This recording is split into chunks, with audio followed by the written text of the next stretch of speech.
ಪ್ರಿಯ ವೀಕ್ಷಕರೇ, ಇದು ಹಳ್ಳಿ ಜಾಣಾರು ಚಾನಲ್ಲು. ಎಲ್ಲರೂ ಕೂಡ ಸಬ್ಸ್ಕ್ರೈಬ್ ಮಾಡಿ. ಹಾಗೆಯೇ ಇದು ಹಳ್ಳಿ ರೈತರ ಮಾತುಕತೆ ಭಾಗ 8, ಭಾಗ 6, 7 ನೋಡಿಕೊಂಡು ಭಾಗ 8 ನೋಡಿ. ಏನ್ ಭೀಮಣ್ಣ, ಎಷ್ಟಡಿ ಆಯ್ತು ಬೋರ್ ಕೊರೆಯೋದು? ಅದೇ ಕಣ್ಚಂದ್ರಪ್ಪ, ಈಗ ಒಂದು 520 ಅಡಿವರೆಗೂ ಕೊರ್ದವ್ರೆ. ಆ ತ್ಯಾವ ಎಲ್ಲ ಕಾಣಿಸ್ಕೊಂಡೈತೆ ಕಣಚಂದ್ರಪ್ಪ. ಇನ್ನೂ ಏನು ನೀರು ಆಗಿಲ್ಲ. ಒಂದು ಒಟ್ಟು ಒಂದು 600 ಅಡಿ ಲೆಕ್ಕಾಚಾರದ ನೀರು ಆಗ್ತಾವೆ ಅಂತ ಆ ಪಾಯಿಂಟ್ ಮಾಡಿರೋ ದೇವರಾಜಪ್ಪ ಹೇಳೋರಲ್ಲ. ಹೊಸಿ ನೋಡಬೇಕು, ಆ ತ್ಯಾವ ಏನೋ ಕಾಣಿಸ್ಕೊಂಡೈತಿ. ಹಂಗಾರೆ ಹೊಸಿ ನೀರು ಆಗ್ತವೇನ ಕಣ ಭೀಮಣ್ಣ? ಯಾಕೆ ಅಂತಂದ್ರೆ ಅವಾಗೆ ತ್ಯಾವ ಎಲ್ಲ ಕಾಣಿಸ್ಕೊಂಡೈತೆ ಅಂದ್ರೆ ಇನ್ನೇನು 600 ಅಡಿಯಾಗೆ ನೀರು ಆಗ್ತಾವಂತ ಪಾಯಿಂಟ್ ಮಾಡೋರು ಹೇಳೋರೆ ಅಂತಂದ್ರೆ ಹೆಚ್ಚು ಕಮ್ಮಿ ಆಗ್ಬೇಕಣ. ಓನ್ ಭೀಮಣ್ಣ, ಅದಕ್ಕೆ ಒಂದು ರೋಬಟ್ಟು ನಾನು ನೋಡ್ತಾ ಇದ್ದೀನಿ. ಭೀಮಣಯ್ಯ, ಒಂದು ಒಟ್ಟು ಹಂಗೆ ಮನೆಯಾಗೆ ಹೆಣ್ಮಕ್ಳು ಹೇಳ್ಬೇಕಿತ್ತು ಕಣ್ ಭೀಮಣಯ್ಯ. ಹೊಸಿ ನೀರೇನ ಬಿದ್ದಾಗ ಗಂಗಮ್ಗೆ ಪೂಜೆ ಮಾಡಬೇಕಲ್ಲ ಭೀಮಣಯ್ಯ.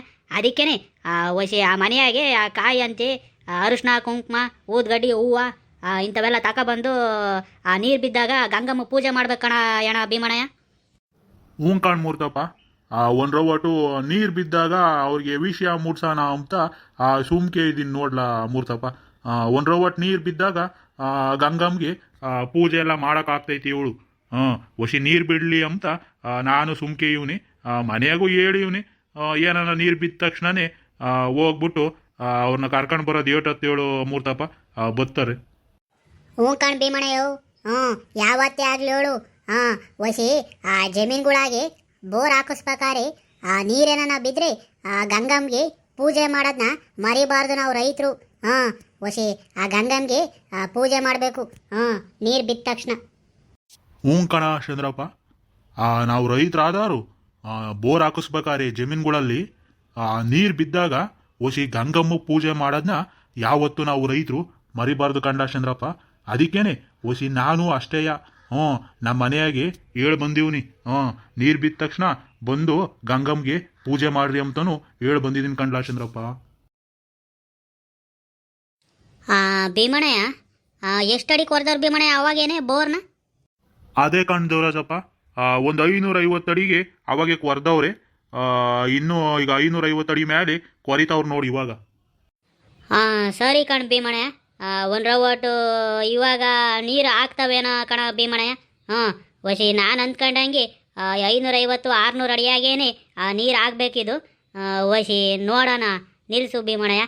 ಈಗಲಾಗ್ಲ ನೀರು ಬೀಳ್ತವೆ ಅಂಬೋದು ನನಗೆ ನಂಬಿಕೆ ಐತ್ ಕಣ್ ಭೀಮಣಯ್ಯ. ದೇವರಾಜಪ್ಪ, ಹೊಸಿ ಇದನ್ನ ನೀನೇ ಪಾಯಿಂಟ್ ಮಾಡಿರೋದು ಅಂತ ಅಂದರೆ ನಿನಗೆ ಒಂದು ರೌಬಟ್ಟು ನಿಗಾ ಇರುತ್ತೆ. ನಿನಗೆ ಅವಾಗೆ ಒಂದು ಸ್ವಲ್ಪ ಗೊತ್ತಾಗ್ತೈತಿ. ನೋಡಿ ಇಷ್ಟೇ ಅಡಿಯಾಗೇನೆ ನೀರು ಆಗ್ತಾವಂಬೋದು ನೀನು ನಿಗಾ ಕಟ್ಟಿದ್ಯಾ ನೋಡ್ಲಾ ದೇವರಾಜಪ್ಪ. ಹ್ಞೂ ಕಣ್ ಚಂದ್ರಣ್ಣಯ್ಯ, ಈ ಏರಿಯಾದಾಗೆಲ್ಲ 500 600 ಅಡಿಯಾಗೇನೆ ನೀರು ಜಾಸ್ತಿ ಆಗೋದು. ಒಂದು ರವಟು ಈ ನಾನು ಮಾಡಿರೋ ಪಾಯಿಂಟು ಹಂಗೆ ಐತೆ. ನೋಡಬೇಕು, ಹೆಚ್ಚು ಕಮ್ಮಿ 500 600 ಅಡಿ ಒಳಗೇನೆ ನೀರು ಆಗ್ತೈತಿ ಅಂಬೋದು ನನಗೊಂದು ನಿಗಾ ಐತೆ. ಹೊಸಿ 550 ಅಡಿವರೆಗೂ ಕೊರೆದವ್ರು ಅಂದರೆ ಒಂದು ರವಟು ಇನ್ನೊಂದು 50 ಅಡಿ 60 ಅಡಿ ಅಂಬೋದ್ರೊಳಗೆ ನೀರು ಆಗಬೇಕಪ್ಪ ಇದು.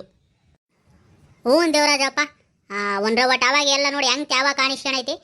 ತ್ಯಾವ ಕಾಣಿಸ್ಕೊಂಡೈತೆ ಅಂತಂದ್ರೆ ಹೆಚ್ಚು ಕಮ್ಮಿ ಈಗಲಾಗಲೂ ನೀರು ಆಗ್ಬೋದೇನಪ್ಪ. ಚಂದ್ರಪ್ಪ, ಹೊಸಿ ನಾನು ಅದನ್ನೇ ನೋಡ್ತಾ ಇದ್ದೀನಿ ಕಣ್ ಚಂದ್ರಪ್ಪ. ಈಗಲಾಗ್ಲೂ ನೀರು ಬೀಳ್ತವೆ ಅಂತ ತುದಿಗಾಲಾಗೆ ನಿಂತ್ಕೊಂಡು ನೋಡ್ತಾ ಇದ್ದೀನಿ ಕಣ್ ಚಂದ್ರಪ್ಪ ನಾನು. ಸುಮ್ಕಿರ್ ಭೀಮಣ್ಣ, ಒಂದು ರವಟ್ ಆಗ್ತವೆ, ನೀರು ಆಗ್ತವೆ. ಸುಮ್ಕರು ಭೀಮಣ್ಣ, ಏನು ಹೆರಿಕೆ ಬೇಡ, ಸುಮ್ಕರು. ಚಂದ್ರಣ್ಣ, ಓ ದೇವರಾಜಪ್ಪ, ಓ ಮೂರ್ತಪ್ಪ, ನೀರು ನೋಡ್ರಪ್ಪ ಎಂತ ಚೆನ್ನಾಗಾಗ್ಯವ ನನಗೆ. ನನಗೆ ಗಂಗಮ್ಮತ್ತೆ ಹೊಲ್ಕೊಂಡ್ಬಿಟ್ಟೋಳೆ. ನನ್ನ ಗಂಗಮ್ಮತ್ತೆ ನನಗೆ ಕೈ ಕೊಟ್ಟಿಲ್ಲ. ಅಯ್ಯೋ ಗಂಗಮ್ಮ ಕಾಪಾಡವ, ನೀರು ಶಾಂತಕ್ಕಾಗೆ ಕಣವ. ದೇವರಾಜಪ್ಪ, ನಿನ್ನ ಪಾಯಿಂಟು ಚಂದಾಗಿ ಮಾಡಿದ್ಯಾ ಕಣ್ ದೇವರಾಜಪ್ಪ. ನೀರು ನೋಡಿ ದೇವರಾಜಪ್ಪ, ಹಂಗೆ ಬೆಳ್ಳುಗೆ ಹೆಂಗೆ ಬರ್ತಾ ಇದ್ದಾವೆ. ಶಾಂತಕ್ಕಾಗೆ ಕಣ್ ದೇವರಾಜಪ್ಪ ನೀರು. ಚಂದ್ರಪ್ಪ, ನೀರು ನೋಡಪ್ಪ ಎಂತ ಚೆನ್ನಾಗಾಗ್ಯವಿ. ಭೀಮಣ್ಣು, ನಮಗೂ ಅಷ್ಟೇ ಖುಷಿ ಆಗ್ತದೆ ಭೀಮಣ್ಣು. ಎಂತ ಚಂದಕ್ಕೆ ನೀರು ಆಗ್ತಾ ಇದ್ದಾವೆ ಭೀಮಣ್ಣ ನಿನಗೆ. ನೋಡು ಇಟ್ಕಿದ್ದಂಗೇನೆ ಎಂತ ಚಂದಕ್ಕೆ ಆ ಒಳಗ್ ದಿಂಡು ನಿನಗೆ ಸಿಕ್ಕೇತ್ ನೋಡಪ್ಪು.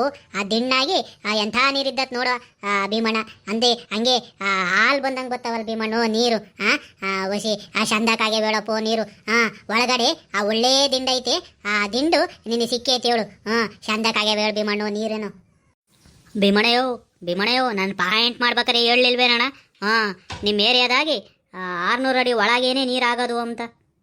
ಹ್ಞೂ ಕಣ ದೇವರಾಜಪ್ಪ, ನೀನು ಹೇಳ್ದಂಗೆನೆ ಆ ನೀರು 600 ಅಡಿಯಾಗೆ ನೀರಾಗ್ಯವ ನೋಡ್ಲಾ ದೇವರಾಜಪ್ಪ. ರೈತರಿಗೆ ಇನ್ನೇನ ಬೇಕು ಹೇಳಲ್ಲ ದೇವರಾಜಪ್ಪ. ಆ ಒಸಿ ಆ ರೈತರಿಗೆ ಆ ನೀರು ಬಿದ್ದಾಗ ಆಗ ಖುಷಿನೇ ಬೇರೆ ಕಣ್ಲಾ. ದೇವರಾಜಪ್ಪ, ರೈತರಿಗೆ ಆ ನೀರು ಬಿದ್ದಾಗ ಆ ಖುಷಿ ತಡ್ಕಮಕ್ಕಾಗಲ್ಲ ಕಣ್ಲಾ. ಅಂತ ಖುಷಿ ಆಗ್ತೈತಿ, ಅಂತ ಸಂತೋಷ ಆಗ್ತೈತೆ ಕಣ್ಲಾ. ಒಸಿ ನನಗೂ ಹಂಗೆಯ ಸಾಕತ್ತು ಖುಷಿ ಆಗ್ತೈತಿ, ಸಂತೋಷ ಆಗ್ತೈತಿ ಕಣ್ಲಾ ದೇವರಾಜಪ್ಪ ಈ ನೀರು ನೋಡಿ.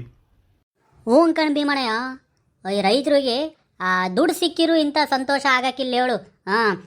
ಗಂಗಮ್ಮ ಅವ್ರ ಜಮೀನಾಗ ಹೊಲ್ಕೊಂಡ್ರೆ ಅಂಥ ಸಂತೋಷ ಆಗ್ತೈತೆ ಕಣ್ ಭೀಮಣಯ್ಯೋ. ಇದ್ರ ಮುಂದೆ ದುಡ್ಡೇನು ಅಮ್ಮಂಗೆ ಆಗ್ತೈತಿ. ಒಸಿ ಆ ನೀರು ನೋಡೇನೆ ರೈತರು ಖುಷಿ ಪಡ್ತಾರೆ. ಹ್ಞೂ ಕಣ ದೇವರಾಜಣ್ಣ, ಒಸಿ ಆ ರೈತರಿಗೆ ನೀರಿಗಿನ್ನ ಇನ್ಯಾವುದೈತೆ ಹೇಳಲ್ಲ ಮುಖ್ಯ ದೇವರಾಜಪ್ಪ. ಒಸಿ ದುಡ್ಡೇನು ಇವತ್ತಿರ್ತೈತಿ ನಾಳೆ ಹೋಗ್ತೈತಿ. ಒಸಿ ಅದೇ ನೀರಾದರೆ ನಾವು ನೀರು ನಂಬ್ಕೊಂಡೆ ಅಲ್ವೇನಲ್ಲ ದೇವರಾಜಪ್ಪ. ರೈತರು ಬದುಕಬೇಕಾಗಿರೋದು ಇವತ್ತಿನ ದಿನದಾಗಿ. ನೀರಿಲ್ಲ ಅಂತಂದರೆ ರೈತರು ಏನು ಮಾಡೋಕ್ಕಾಗ್ತೈತೆ ಹೇಳ ದೇವರಾಜಪ್ಪ.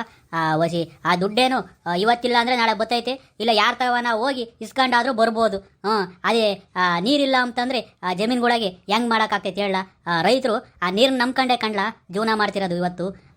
ಒಸಿ ನೀರು ಆ ದುಡ್ಗಿನ್ನ ನೀರೇನೆ ನಮಗೆ ಇಂಪಾರ್ಟೆಂಟು ಕಣ್ಲಾ ದೇವರಾಜಪ್ಪ. ಹೂವು ಹೇಳು ಮೂರ್ತಪ್ಪ. ಒಸಿ ದುಡ್ಡೇನು ಯಾರ ತವನ ಹೋಗಿ ಇಸ್ಕೊ ಬಂದರೆ ತಕ ಬರ್ಬೋದು ದುಡ್ಡನ್ನ. ಅದೇ ನೀರಿಲ್ಲ ಅಂತಂದರೆ ರೈತರು ಏನು ಮಾಡಬೇಕಾಗ್ತೈತೆ ಆಮೇಲೆ.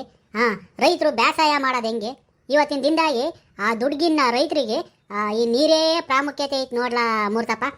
ದುಡ್ಡೇನು ಯಾರ ತಗನ ಹೋಗಿ ಬಡ್ಡಿ ಕೇಳಿದ್ರೆ ಕೊಡ್ತಾರೆ, ಇಸ್ಕೊಂಬರ್ಬೋದು. ಅದೇ ನೀರಿಲ್ಲ ಅಂತಂದರೆ ರೈತರು ಜೀವನ ನಡೆಸೋದು ಹೆಂಗೆ? ರೈತರು ಬೇಸಾಯ ಮಾಡೋದು ಹೆಂಗೆ? ಒಸಿ ನೀರಿದ್ರೆ ಹೆಂಗೋ ರೈತರ ಜೀವನ ನಡೀತೈತೆ ಕಣ್ಲ ಮೂರ್ತಪ್ಪ. ದುಡ್ಡೇನು ಯಾರ ತಗನ ಹೋಗಿ ಸಾಲ ಇಸ್ಕೊ ಬಂದರೆ ಬೇಸಾಯಕ್ಕೆ ಹಾಕೊಂಡು ಏನೋ ಮಾಡಿ ಆ ಸಾಲನ ತೀರಿಸ್ತಾರೆ ರೈತರು. ಒಸಿ ನೀರೇ ಇಲ್ಲ ಅಂತಂದರೆ ರೈತರು ಆಮೇಲೆ ಏನು ಮಾಡ್ಬೇಕಪ್ಪ? ನೀರಿಲ್ಲ ಅಂತ ಅಂದು ದುಡ್ಡು ಇಕ್ಕೊಂಡಿದ್ರೆ ಏನು ಬೇಸಾಯ ಮಾಡೋಕ್ಕಾಗ್ತೈತಿ? ಅದೇ ನೀರಿದ್ರೆ ಬೇರೆ ಕಡೆಯಿಂದ ದುಡ್ಡು ತಂದು ಆ ಬೇಸಾಯಕ್ಕೆ ಹಾಕಿ ಏನೋ ಒಂದು ಜೀವನ ಮಾಡ್ಬೋದು. ಮೊದಲು ರೈತರಿಗೆ ಈ ನೀರೇ ಕಣ್ಲ ಮುಖ್ಯ. ಹ್ಞೂ ಹೇಳಿ ಚಂದ್ರಣ್ಣ, ನೀರಿದ್ರೆ ಯಾರ ತವನ ಹೋಗ್ಬೇಕಾರೆ ಸಾಲ ಕೇಳಿದರೆ ಕೊಡ್ತಾರೆ. ಆ ದುಡ್ಡನ್ನ ತಗೊಬಂದು ನಾವು ಯಾವ್ದನ್ನ ಬೇಸಾಯಕ್ಕೆ ಹಾಕಿ ಏನೋ ಒಂದು ಜೀವನ ಮಾಡ್ಬೋದು. ನೀರಿದ್ರೆ ಇದನ್ನೆಲ್ಲ ಮಾಡೋಕ್ಕಾಗ್ತೈತೆ. ಬರೀ ದುಡ್ಡು ಒಂದಿದ್ರೆ ಬೇಸಾಯಕ್ಕೆ ನೀರಿಲ್ಲ ಅಂದರೆ ಏನು ಮಾಡ್ಬೇಕಪ್ಪ? ಒಸಿ ರೈತರಿಗೆ ಈ ನೀರೇ ತುಂಬ ಪ್ರಾಮುಖ್ಯತೆ ಇರೋದು. ಒಸಿ ಅದಕ್ಕೇ ಗಂಗಮ್ಮ ಜಮೀನಾಗ ಬಂದರೆ ರೈತರಿಗಾಗ ಖುಷಿನೇ ಬೇರೆ ಕಣ ಚಂದ್ರಪ್ಪ. ಆ ದುಡ್ಗಿನ್ನ ನೀರು ನೋಡಿದಾಗ ಸಂತೋಷ ಪಡ್ತಾರೆ. ಒಸಿ ರೈತರಿಗೆ ಈ ನೀರು ಅಂತಂದರೆ ತುಂಬ ಪ್ರಾಮುಖ್ಯತೆ ನೋಡ್ಲಾ ಚಂದ್ರಪ್ಪ. ಹ್ಞೂ ಕಣಲ್ಲ ಮೂರ್ತಪ್ಪ, ಒಸಿ ಸಾಲ ಕೊಡೋರು ಆ ಜಮೀನಾಗೆ ನೀರು ಐತಾ ಇಲ್ಲ, ಅವ್ರು ಏನು ಮಾಡ್ತಾರೆ ಏನಿಲ್ಲ ಅಂಬೋದನ್ನ ನೋಡೇ ಕಣ್ಲ ಸಾಹುಕಾರಗಳು ನಮಗೆ ಸಾಲ ಕೊಡೋದು. ಒಸಿ ರೈತರಾದೇಟ್ಕೇನೆ ಹೋಗಿ ಕೇಳ್ದೇಟ್ಕೇನೆ ಆ ಸಾಲ ಕೊಟ್ಬಿಡಲ್ಲ ಕಣ್ಲ. ಒಸಿ ರೈತರು ಏನು ಮಾಡ್ತಾವ್ರಿ, ಅವ್ರ ಜಮೀನಾಗ ನೀರು ಇದಾವ, ಏನು ಪೊಸ್ಲಿಕ್ಕಿವ್ರಿ ಏನಿಲ್ಲ ಅಂಬೋದೆಲ್ಲ ಯೋಚನೆ ಮಾಡ್ಕೊಂಡೇ ಕಣ್ಲ ಸಾಲ ಕೊಡೋದು ಮೂರ್ತಪ್ಪ. ಹೂನ್ ಹೇಳು ಭೀಮಣ್ಣಯ್ಯ, ಒಸಿ ನೀನು ಹೇಳ್ತಿರೋದನ್ನು ಸರಿಯಾಗೈತೆ. ಪ್ರಿಯ ವೀಕ್ಷಕರೇ, ಇದರ ಮುಂದುವರಿದ ಭಾಗ 9ರಲ್ಲಿ ಇರುತ್ತದೆ.